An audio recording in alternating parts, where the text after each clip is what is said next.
And Dinshaw Irani, last time he was wearing a bright yellow t-shirt. You remember? You've become conscious. You've become conscious now. Yellow shirt now. Okay. The fund managers are saying we were bearish, now we are bullish. Technical guys are saying we were bullish, we've become bearish. Because fund managers were bearish because valuations were not supportive. Now valuations have become supportive. Technical experts are bearish. Why? Because earlier momentum was strong, so they were bullish. Now momentum is weak. So who will get it right? The fund managers or the technical guys? So, Nikunj, by the way, thank Good you for question. having me Good on your question. show. No, I'm not saying that. I'm saying thank you for having me on your show, and a very good morning to you, your team, and the viewers. But yeah, here goes. So basically, I think the call is going to be stock specific out here. I cannot call out. I mean, we really decided that it's not to call out a bear or a bull market. Go with your gut.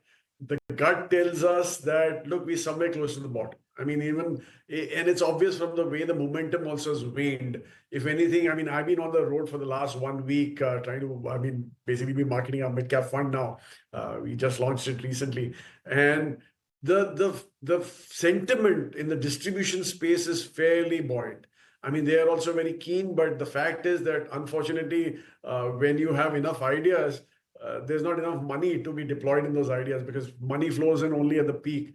And I mean, our feel is that looking at the way the valuations have waned, in fact, that's the data point that I want to share with you guys, that India is to command a premium of 24-25% in September of last year over the MSCI World Index. We're talking about MSCI India over MSCI World, right? Today, that premium is down to some 3-4%. So it's obvious that things have really turned around in the terms of the interest that India generates globally, and which is obvious from the FI selling, but and also the fact that the rupee has been under pressure for a while. But yeah, so I think we're somewhere near the close to the bottom. And anyway, our feel is that take a call, look at stocks. I don't know which sectors are going to move because even if I tell you sectors, there'll be stocks within those sectors which will move. So it'll be a very stock specific rally, but we are very clear that at this stage is the time when you can really identify good stocks and really generate wealth for your investors, alpha for your investors for the longer term. So that's where we are. Now I'll take that analogy of bull and bear forward. For US markets, the strong bull market continues. In India, the bear market has started.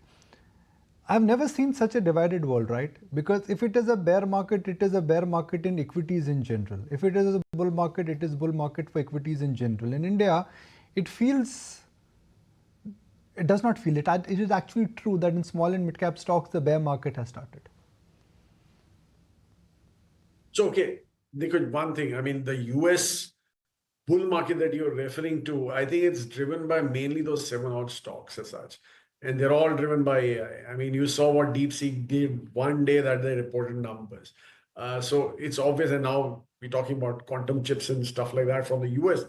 So it's like a tussle happening out there. But the fact is that, I mean, if you ask us, I mean, we are offshore fund, by the way, global fund also, which is managed by Samir and his team from Singapore. And the last I had a chat with them, I mean, which was this morning, they're looking at selling out on US stocks because they believe they're very expensive as compared to what they are to offer in terms of growth as such. So I believe that market also looks stretched to an extent. Coming to India per se, I mean, yeah, okay. So the mid cap, small cap, the way they've fallen 20% plus the indices, obviously there's a bear market happening out there. But as I said, that if you look at pockets within, I mean, unfortunately, I mean, small cap is just the 250 stocks index. But if you look beyond those, there's enough value that we see. In fact, if you even in the mid cap space, if you take away the top 30 or so names, which are highly valued, which are really frothy, you will come up with a pretty reasonable set of stocks which are fairly well positioned in terms of valuation as compared to what they were in history as such. And I can say so because we're doing this exercise because we want to deploy our money when we get in our mid-cap fund. In fact, we are so, I think now we are so clear that this is the space, the mid and small, where you will see growth going forward. that we are very clearly in our minds, we are very clear that the leeway that you're allowed in a specific fund like mid-cap fund is allowed 35% beyond the mid caps. We're looking at only small caps beyond that. In fact, we're going to make it a mid and small cap fund with mid caps being 66, 67% weight and probably small caps being the rest. So that's how clear we are in our mind that this is the time when you can really generate good, I mean, you can pick out good ideas. Our feel is that the market will consolidate from here. We're not looking at a rally actually. We may look at a consolidation, maybe a time correction, but in that time correction, you'll have enough time to identify your stocks, build up your positions, study them and stuff like that. So that's where we are today. All right. Hi, Dinshaw. Good morning. This is Shrishti also joining in. Always good to be speaking with you. But Dinshaw, just today morning, we were discussing the fact that you actually bet on a story of a stock. And in this market correction, when you are getting opportunities and you're getting your stock at a 30% cheaper value, why don't you go ahead and buy that? And Dinshaw, help us understand that which are the sectors that you have actually entered into in this correction, because we are aware with some of your stock picks as well. I'll not go stock specific and I'd rather leave it to you if you want to mention some names. No, I won't mention any names, Shrishti, but let me tell you this way. So basically, the analyst came across to us one day and he said, look, I mean, there was a stock quoting at a P of 90. Now it's quoting at a P of 70. And he was fairly excited about it. And we asked him, what's the growth rate? He said around 12, 13%. We said no go. I mean, just because it was 90 and quoting at 70 today. So it's not going to work that way, Shrishti. Actually, you got to be very clear that wherever, I mean, it's not only corrections, but wherever there is growth expected in the future and the stock has corrected to a reasonable value, that is what you got to look at. So if you look at it that way, then obviously there are quite a few stocks in the financial services space which have corrected quite appreciably. And where we believe that things are looking pretty decent. In fact, in some of the platform companies too, you've seen that happening. And we still believe that there's enough growth out there for the next probably couple of years as such.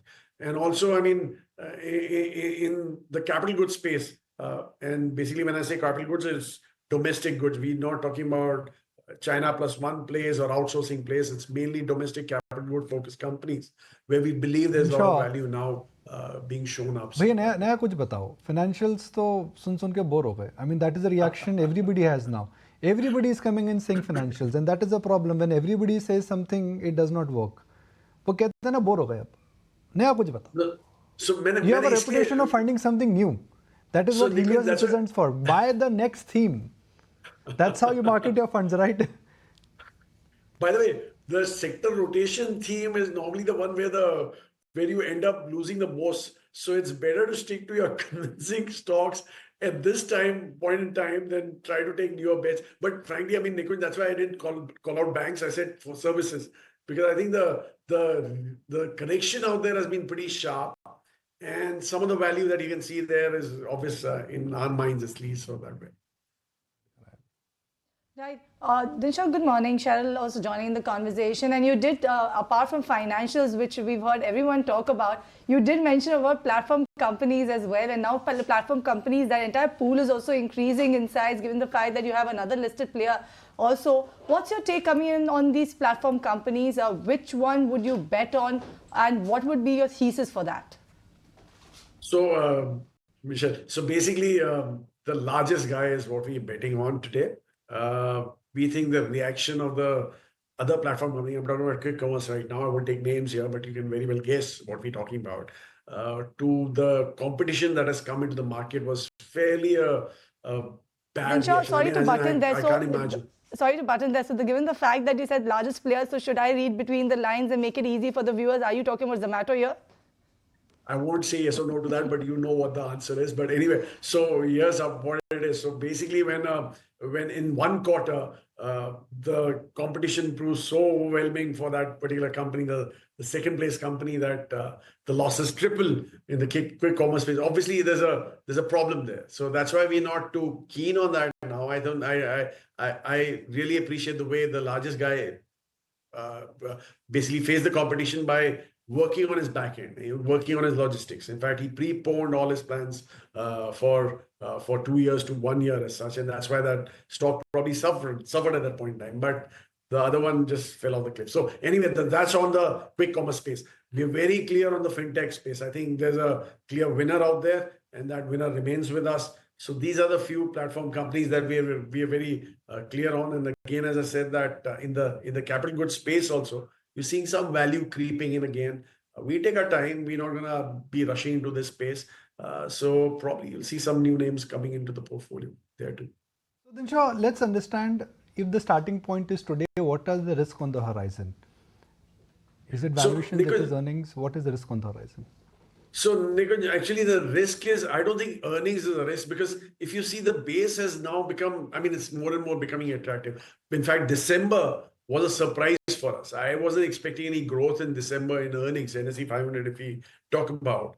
I wasn't expecting any growth in there because the base, the YY base has shown a 24% growth. From here on, the March quarter was down. I think it was around 14% March of 24, the earnings growth for the NSE 500.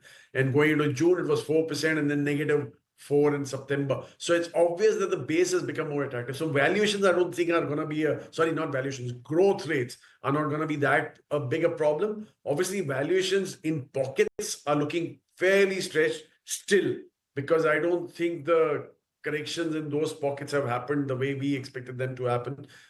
Coming to the biggest uncertainty, you named it in the very beginning. You said that nothing came from US today. Donald Trump didn't announce any new tariffs or policies and stuff like that. So I think that is the biggest caveat in the whole story as such. The fact is that if there's a tariff war which goes on, we're talking about a very inflationary world. We're talking about interest rates moving up again. That's not healthy for the world itself. So I think that's the biggest problem. Given the FI flows, I think the FIs and DIs are matching themselves. So I don't see that also as a bigger problem. But my feel is that the FIs will come back once they see growth rates coming in a big way, which is probably in the June to September quarter. They will come back. So I don't see a problem there. And obviously, rupee by then would have been much more stable as such. So that would be another exciting part. And as I said, the biggest problem is going to be what policies going forward by the US as such. So, and by the way, here again, I think the biggest negative for us is in the auto space. I don't see any other problem happening. I mean, auto is the biggest negative. If we open up our borders to imports from the US at lower tariffs as such, that space will be hit very badly. But why negative? I mean, okay, Tesla comes, but that is not the end of the world. Everybody is talking about Tesla. But my point is, how many Teslas would be sold?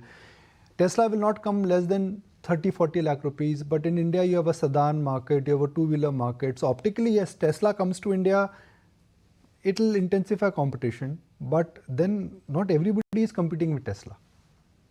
No, not really, but the growth rate here today is in EVs. I mean, if you've seen the auto space, the entry-level vehicles are suffering. Right? I mean, there's not much growth happening out there. It's mainly the EV space which is really showing growth, and again, it's the SUV space which is really growing. And so basically, it's high-ticket items which are growing in the auto space. But I'm not talking about Tesla alone. I mean, you can't be selective in opening your borders to one particular company, right? So basically, they'll have to open it up to even the Chinese competition if that happens. Maybe they'll apply some tariffs. But you've seen the way the Chinese have been working around this space. I mean, in US, they're 100% tariffs, 110% now on their auto vehicles, and still they're competitive out there. So you can imagine what's going to happen if we open our borders to global competition. Forget about one single Tesla coming into India as such. And as I said, you can't be selective in opening up your borders to one particular player and not the other. So I don't know. I mean, maybe the WTO allows such a loophole, but frankly, I mean, I believe that today we are in a space where we are buying local EVs just because we don't have a choice as such. So. All right. Yes, of course, Dinshaw, we were expecting that you will once again not sound bullish on the auto space and rather have the opposite view. But other than autos, Dinshaw, we are just done with the Q3 earnings season. Apart from financials, quick commerce, any other space that is looking interesting to you right now where you feel that the valuations are a bit more reasonable? Because in the past you have also talked about IT, you have also talked about a couple of these names in the tourism sector. So any take there? So IT, actually, we continue to be bullish. If anything, the commentary has strengthened. I mean, going into the quarters as such. I know Nikunj has his doubts because the growth rates are fairly low as such. But the fact is that, come on, I mean, there's this piece of, I mean, the sector is giving you regular growth rates. And the Ps are half of the FMCG companies. So if you're talking about safety, this is where you want to be. And frankly, I mean, there's nothing like they can't be impacted by tariffs as such because they're already they have their local units out there. So I don't think they're that much of in the crosshairs of a Donald Trump than the other sectors are in that sense. So I think that's a steady play going forward. We are very bullish on healthcare space, not in the pharma, which is targeting US as such, but more of hospitals and stuff like that, and obviously the domestic pharma space. Mainly the MNC space within pharma. I think that's looking pretty attractive given the kind of corrections that space has seen as such, and obviously some of the domestic players. So these are the few other new variants that we'll see coming into the portfolio per se. And obviously tourism, again, we're very selective out here. I think some of the stocks have really appreciated quite, I mean, in terms of valuations as such. So there be careful, but in other pockets, we are fairly okay. All right, then we leave it there. Thank you so much, Dinshaw, for joining us on the show and giving us your rationale behind financials, the platform companies, also talking about cap goods and various other sectors, especially auto, why it's a big negative for you. Thank you so much, Dinshaw, once again for being part of the show. If we look at the markets right now, we've settled in pretty flat trade coming in for the benchmark indices and the broader markets. Let's see if that one is actually out.